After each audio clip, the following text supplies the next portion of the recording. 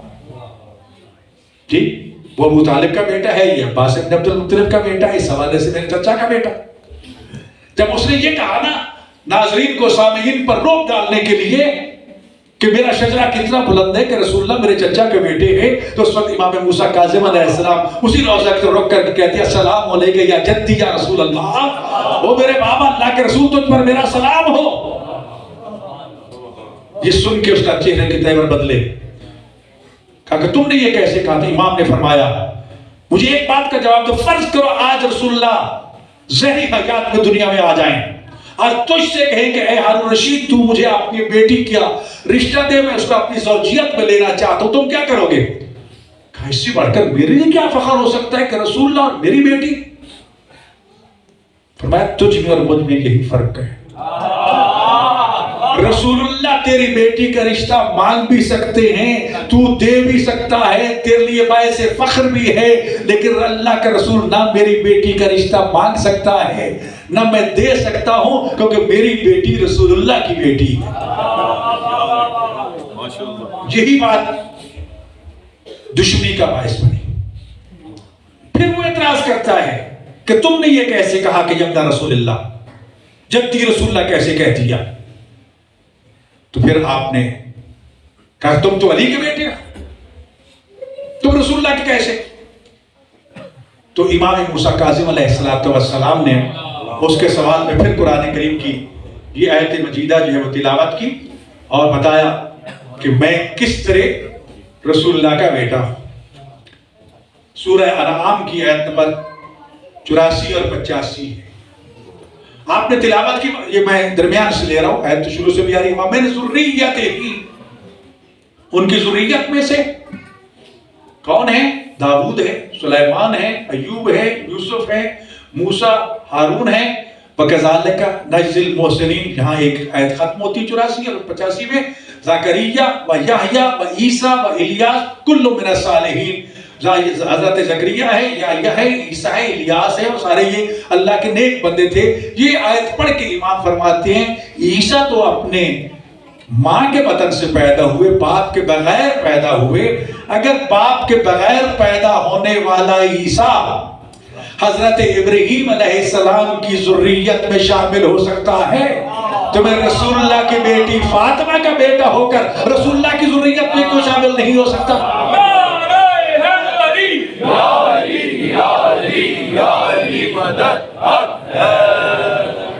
جی آج اگر سید اپنے آپ کو اولاد رسول کہلاتے ہیں تو ایک یہ آیت ہے جو اس بات کی تصدیق کرتی ہے، اور دوسرا فرمان رسول ہے۔ جب مباہلہ میں لے کے گئے تو حسن حسین کو ابناءنا کی جگہ پر لے کے گئے، فَقُلْ تَعَالَوْا نَدْعُوا أَبْنَاءَكُمْ وَأَبْنَاءَنَا وَنِسَاءَنَا وَنِسَاءَنَا وَأَنفُسَكُمْ وَأَنفُسَنَا۔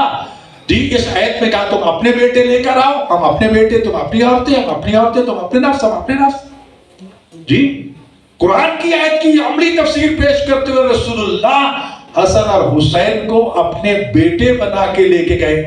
اور یاد رکھیے میں اور آپ اگر کسی کو بیٹا کہہ دے تو وہ استعارتاً ہو سکتا ہے، اخلاقاً ہو سکتا ہے، معاشرتاً ہو سکتا ہے، لیکن نبی اور امام کی زبان سے نکلنے والے الفاظ حقیقت پر دلالت کرتے ہیں، مجاز پر نہیں۔ جی اگر رسول ان کو اپنا بیٹا کہہ رہے ہیں تو حقیقت میں کہہ رہے ہیں کہ فاطمہ کے وطن سے، علی کی صلب سے اللہ نے مجھے یہ بیٹے عطا فرمائے ہیں۔ تو یہ نسل مصطفیٰ بھی موجود ہے جس کی وجہ سے اولاد رسول جو ہے وہ اپنے آپ کو اولاد رسول کہلا سکتے۔ تو جنرل بھائی، تو یہ سب سے پہلا اعتراض اسی ہارون رشید نے کیا تھا، منہ توڑ جواب ملا۔ ایک یہاں امام کا پیغام بھی عرض کرتا چلو، امام کے اصحاب میں سے ایک اصحابی صفوان جمال مشہور ہے، جمال اونٹوں والا، صفوان ان کا نام تھا۔ حدیث کی کتابوں میں بہت سی حدیثیں ان کے نام سے روایت ہیں، خاص طور پر حج کے احکام کے حوالے سے بہت سارے مسائل جو ہم تک پہنچے ہیں وہ صفوان کے حوالے سے پہنچے ہیں۔ انہی میں سے ایک مسئلہ جو الحمدللہ میں نے عرض بھی کیا تھا کہ پچھلے سال بالآخر خدا نے میری کوشش کو کامیابی عطا فرمائی، جو میں 2003 سے اس کے پیچھے پڑا ہوا تھا کہ شیعہ خواتین تو یقیناً بغیر محرم کے حج پہ جاتی ہیں، تمام مسلمان خواتین کو بغیر محرم کے حج پہ جانے کی اجازت دی جائے۔ تو درمیان میں شیعہ خواتین پہ پابندی لگا دی گئی، لیکن جو مسلسل جاری رہی جی، کیونکہ جو ہمارے سامنے دلائل تھے وہ صفوان جمال کے تھے، جو امام جعفر صادق اور امام موسیٰ کاظم علیہ السلام سے انہوں نے بیان فرمائے تھے۔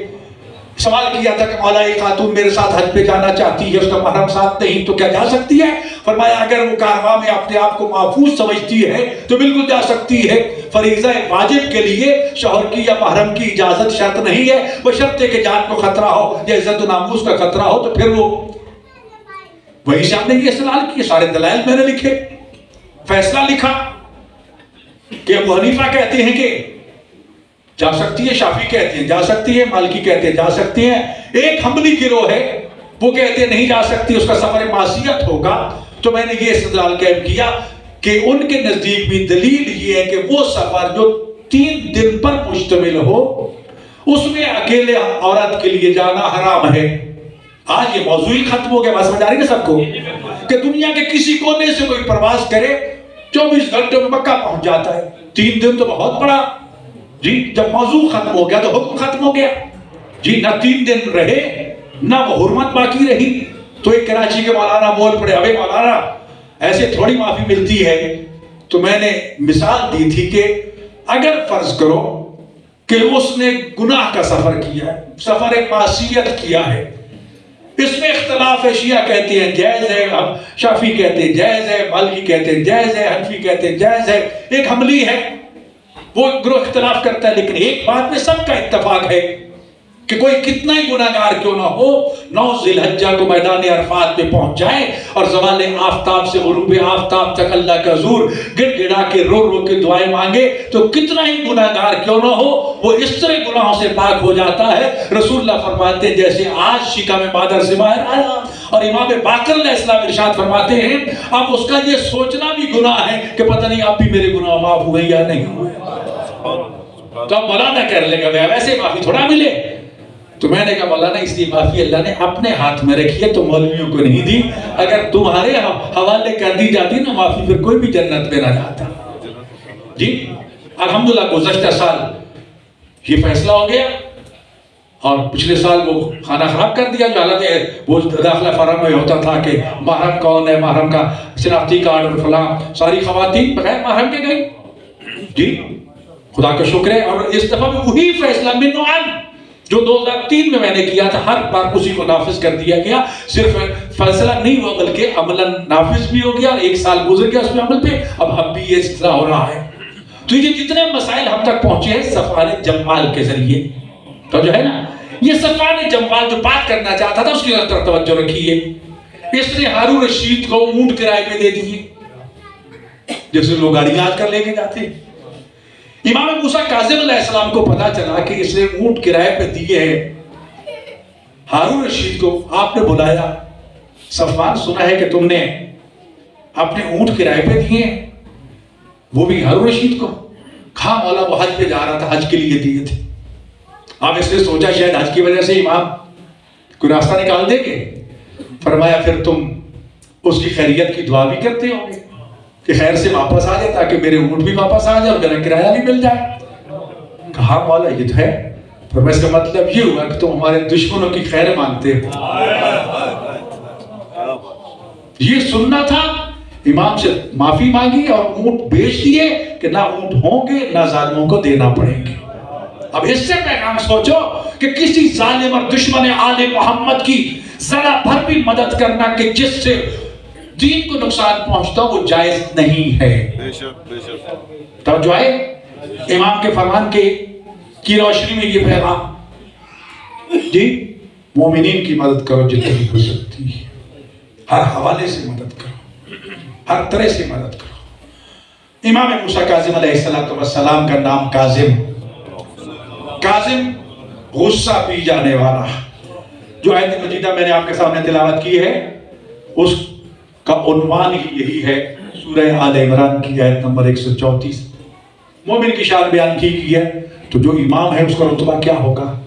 جی آیت الذین ينفقون فی السراء والضراء، وہ لوگ جو خوشحالی کے زمانے میں اللہ کی راہ میں خرچ کرتے ہیں، تنگ دستی کے زمانے میں پیسہ ہو وافر ہو خرچ کرنا تو ٹھیک ہے، نہیں ہے پیسہ گھر میں بھی مشکل سے ہے لیکن پھر بھی کوئی سائل آ جائے تو فی السراء تنگ دستی کے زمانے میں بھی اس کو خالی نہیں لوٹاتا۔ والکاظمین الغیظ، اگر کوئی اس کی شان میں گستاخی کر دے، اس کی توہین کر دے تو غصہ پی جاتا ہے۔ والعافین عن الناس، لوگ اگر اس کی شان میں گستاخی کرے تو ان کو معاف کر دیتا ہے۔ جی واللہ یحب المحسنین، اللہ فرماتا ہے ایسے لوگوں کو اللہ پسند کرتا ہے، اللہ ان سے محبت فرماتا ہے۔ قرآن کی ہے، امام موسیٰ کاظم علیہ السلام نے اپنی کنیز سے کہا کہ آفتابہ پانی کا بھر کے لے آؤ، مجھے وضو کراؤ۔ آفتابہ لے کے آئی بھر کے، وضو کروانے لگی کہ ہاتھ سے آفتابہ گر گیا، امام کے سر ایک تسبیح لگ گیا۔ امام کو غصہ آیا، جو ہی کنیز تھر تھر کانپنے لگ گئی کہ اب امام کیا کہیں گے، لیکن کنیز کن کی تھی؟ جی کنیز بھی تو معصومین کی کنیز تھی نا۔ فوراً اس آیت کی تلاوت کرتی الذین ينفقون فی السراء والضراء والکاظمین الغیظ۔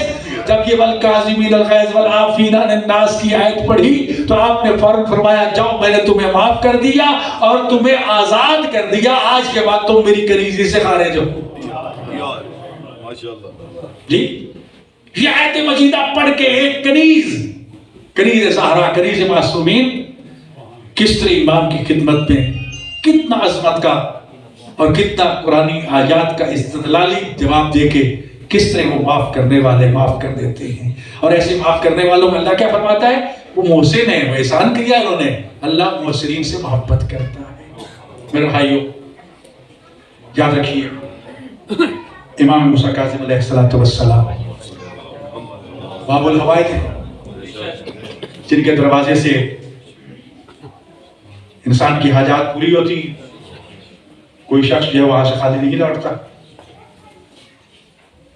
خوش نصیب ہے وہ شخص۔ امام کے ایک دروازے کا نام بھی باب المراد ہے، مرادیں پورا ہونے والا دروازہ۔ دو چیزیں عرض کرنا چاہتا ہوں۔ نادر بادشاہ کا زمانہ تھا، ایران کا شہنشاہ تھا۔ میں معصومین کی زیارت کے لیے عراق گیا۔ جب امام موسیٰ کاظم علیہ السلام کے حرم اقدس میں داخل ہوا تو دیکھا دروازے میں کئی اندھے بیٹھے ہیں۔ پوچھا یہ کون لوگ ہیں؟ کہا یہ آنکھیں لینے کے لیے آئے تھے باب الحوائج باب المراد کے دروازے پہ۔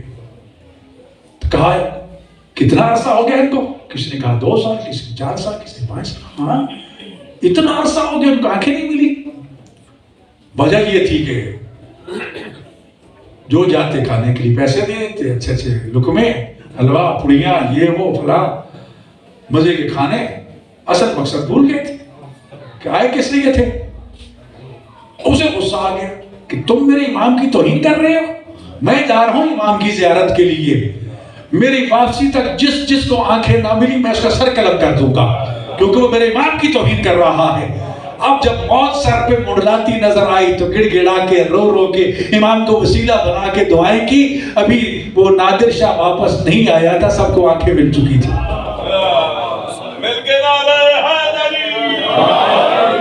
ہم گناہگار ہیں، خطا کار ہیں، روسیہ ہے، ہمارے پلے کچھ بھی نہیں ہے۔